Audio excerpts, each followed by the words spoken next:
But there are people who spend a lot of time thinking about how to build languages that get people in. The question is, are you trying to get in and figure out what it is, or do you already know what you want? And that's why I asked you what stage of life people are in, because if you're different stages of life, you would attack it differently. The answer to that question of which language keeps changing. I mean, there's some Yes. value to exploring. A lot of people write to me about Julia. There's these like more modern languages that keep being invented, Rust and Kotlin.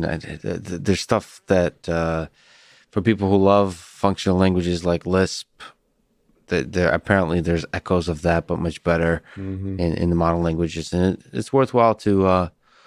Especially when you're learning languages, it feels like it's okay to try one that's not like the popular one. Oh yeah, but you and want I think you something get that simple. you get that way of thinking almost no matter what language. And if you push far enough, like it can be assembly language, but you need to push pretty far before you start to hit the really deep concepts that you would get sooner in other languages. But like, I don't know, computation is kind of Turing equivalent is kind of computation. And so it matters how you express things, but you have to build out that mental structure in your mind. And I don't think it super matters which language. I mean, it matters a little because some things are just at the wrong level of abstraction. I think assembly's at the wrong level of abstraction for someone coming in new.